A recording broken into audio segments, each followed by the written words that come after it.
قومی نشریاتی رابطے کے پروگرام صبح پاکستان میں تحقیقی رپورٹس پر مبنی سلسلہ عہد رفتہ کو آواز دینا میں آج کی تحقیقی رپورٹ کے ساتھ میں ہوں ڈاکٹر اظہار احمد گلزار۔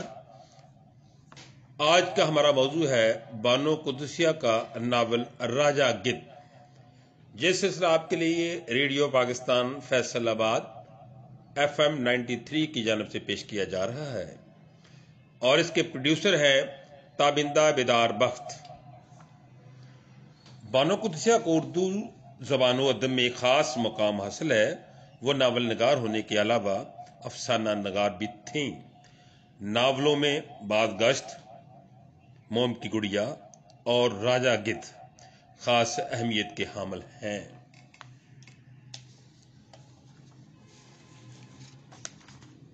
یہ ناول 1947 کے بعد پاکستان میں پیدا ہونے والی نوجوان نسل کی ذہنی اور جذباتی پیچیدگیوں اور روحانی اضطراب کو پیش کرتا ہے۔ بقول پروفیسر ریاض احمد قادری، بانو قدسیہ کا ناول راجہ گدھ ایک ایسے دور میں سامنے آیا ہے کہ جب انسانی معاشرے میں ذات کی شکست و ریخت، اخلاقی زوال اور بے سمتی کا نمایاں احساس پایا جاتا ہے۔ یہ احساس اس پرآشوب دور میں اس بات کی علامت ہے کہ ہمیں اس امر کا ادراک ہو چکا ہے کہ انسانی اقدار اندر سے اس قدر سڑ گل چکی ہیں کہ اگر اس صورتحال میں تبدیلی کا اہتمام نہیں کیا گیا تو معاشرہ اپنی موت سے ہمکنار ہو جائے گا، جس کا صریحاً مطلب یہ ہوگا کہ انسان زبردست ارتقاء کے باوجود اپنی ذات کے ہاتھوں شکست کھا گیا ہے۔ بظاہر راجہ گدھ کی کہانی کا پورا پس منظر پاکستانی معاشرہ ہے، لیکن جس طرح ناول میں ابھرنے والے تمام مسائل کو روحانیت اور تصوف کے تقاضوں سے ہم آہنگ کیا گیا ہے، اس وقت یہ پس منظر توسیع اختیار کر کے تمام عالم کو اپنی لپیٹ میں لے لیتا ہے۔ کسی بھی ناول کے مطالعے کے بعد ہماری نظر سب سے پہلے اس کے موضوع پر جاتی ہے جس کو بنیاد بنا کر ناول تخلیق کیا جاتا ہے، اور یہی سوال راجہ گدھ کے سلسلے میں بھی کیا جا سکتا ہے کہ یہ ناول موضوع سے متعلق ایک دشوار گزار عمل ہے۔ ناول کے موضوع کے متعلق خود مصنفہ نے اپنے ایک انٹرویو میں جن خیالات کا اظہار کیا ہے ان سے اس بات کی تائید ہوتی ہے کہ ناول کا موضوع رزق حرام اور حلال کا مسئلہ ہے۔ یہاں مصنفہ نے اپنے ایک انٹرویو میں اس بات کو یوں پیش کیا کہ راجہ گدھ کا مرکزی خیال رزق حلال کے اسلامی تصور سے عبارت ہے۔ انفرادی سطح پر فرد اور اجتماعی سطح پر معاشرہ اخلاقی اور روحانی زوال سے اس لیے دوچار ہے کہ رزق حرام کو فروغ مل رہا ہے۔ ان کے نزدیک مغرب کی تہذیبی برتری نے ہمارے مسائل کو اور بھی پیچیدہ بنا دیا ہے، جس کا نتیجہ دیکھیے کہ وہاں سے آنے والے ہر تصور پر آنکھیں موند کر آمنا صدقنا کہہ دیا جاتا ہے۔ رزق حرام اور حلال کے مسئلے کو ناول میں پیش کیے گئے کرداروں کے ذریعے بآسانی سمجھا جا سکتا ہے۔ ناول کے تقریباً تمام اہم کرداروں کو مصنفہ نے اس طرح پیش کیا ہے کہ ان کرداروں کا ضمیر خود ان کے گناہوں کی گواہی دیتا ہے۔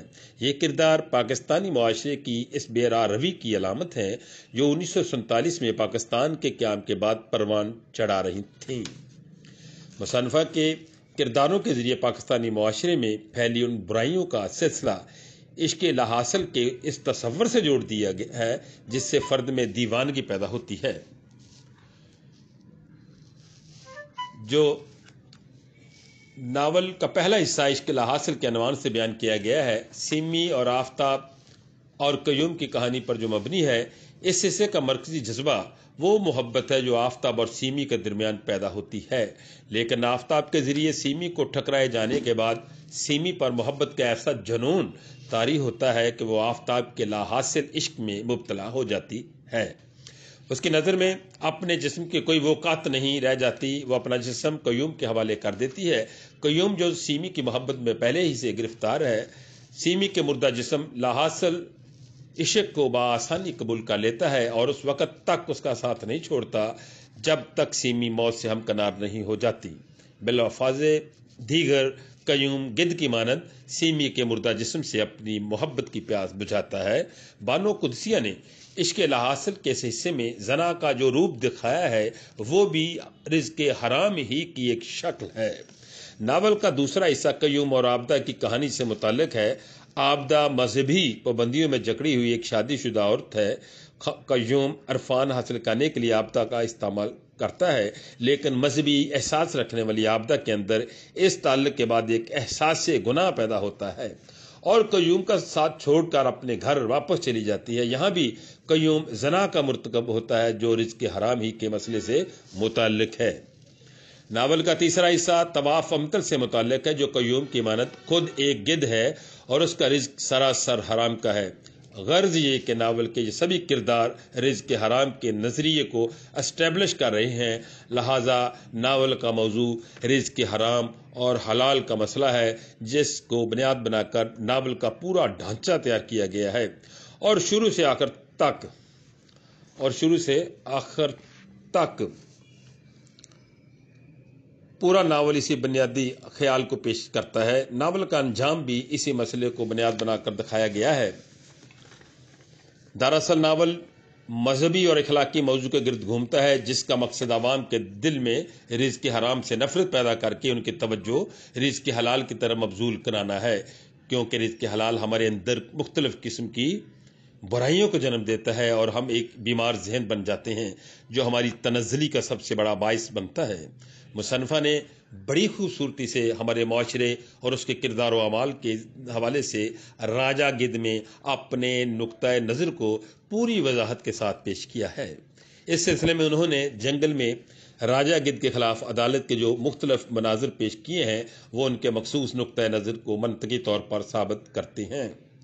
مصنفہ بانو قدسیہ نے رزق حرام کے حوالے سے گدھ کو آج کے انسان کے استعارے کے طور پر پیش کر کے اپنے نقطۂ نظر کو تقویت عطا کر دی ہے۔ بظاہر جنگل میں پرندوں کی کانفرنس اور مردار غذا کھانے کی سزا کے طور پر گدھ برادری کا جنگل بدر کیا جانا غیر ضروری لگتا ہے، لیکن یہ بھی رزق حرام کے نظریے کو اسٹیبلش کرنے کی کافی دلچسپ کوشش ہے۔ ناول راجہ گدھ کی ایک اہم خوبی جس نے اس کی مقبولیت میں اضافہ کیا ہے وہ بانو قدسیہ کا دلکش اسلوب اور فطری منظر کشی ہے۔ انہوں نے اپنے دلکش اسلوب کے ذریعے اپنے کرداروں اور واقعات میں بلا کی اثر انگیزی اور تاثر پیدا کیا ہے۔ ناول میں وہ موضوع زیر بحث لائے گئے ہیں جن پر عام انسانوں یا تعلیم یافتہ افراد کا اعتقاد نہیں، لیکن کافی حد تک بانو قدسیہ ان موضوعات کو واضح کرنے میں کامیاب رہی ہیں۔ یہ سلسلہ تھا آج کا راجہ گدھ۔ آج کا تحقیقی رپورٹس پر مبنی سلسلہ تھا راجہ گدھ۔ اسی کے ساتھ اپنے میزبان ڈاکٹر اظہار احمد گلزار کو اجازت دیجیے، اور یہ سلسلہ آپ کے لیے ریڈیو پاکستان فیصل آباد